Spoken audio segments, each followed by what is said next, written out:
Olá! Neste vídeo, iremos falar um pouco sobre lisossomos. Lisossomos são vesículas com enzimas digestivas produzidas pelo complexo de Golgi. Em geral esféricas, apresentam um aspecto denso e granular e são delimitadas pela membrana lisossômica. Esta membrana possui uma estrutura fosfolipídica, em comum que contém colesterol e um lipídio chamado ácido lisobifosfatídico, que pode desempenhar um importante papel na restrição da atividade das enzimas dirigidas contra a membrana.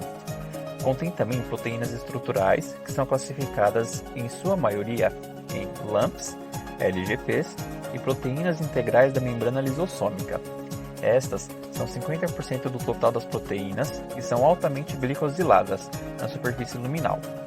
Moléculas de açúcar cobrem boa parte da superfície luminal das proteínas, protegendo-as para que não sejam digeridas pelas enzimas hidrolíticas. Há também as proteínas de transporte, que são responsáveis por transportar os produtos finais da digestão para o citoplasma, nos quais são usados nos processos de síntese da célula ou sofrem exocitose.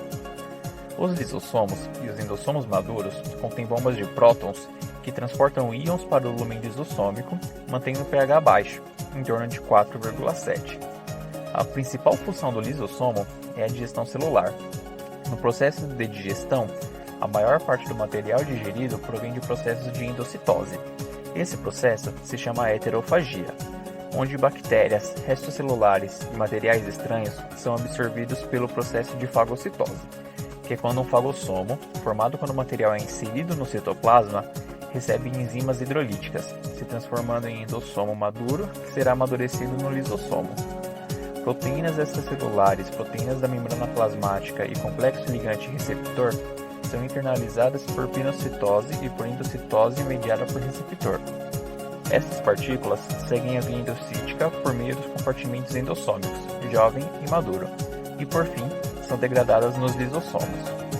Mas a célula também utiliza os lisossomos para digerir suas próprias partes obsoletas, organelas não funcionais e moléculas desnecessárias, e a via para isso é a autofagia.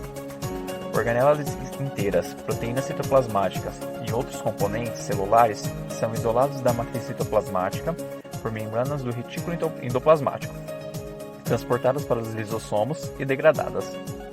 Este importante processo mantém um equilíbrio bem controlado entre as funções celulares anabólicas e catabólicas e possibilita que a célula elimine organelas indesejadas ou desnecessárias.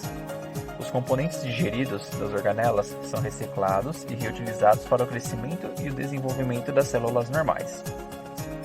A degradação hidrolítica do conteúdo dos lisossomos frequentemente produz um vacúolo repleto de resíduos, denominado corpo residual, que pode permanecer por toda a vida da célula. Por exemplo, nos neurônios, os corpos residuais são denominados pigmentos da idade ou grânulos de lipofucsina.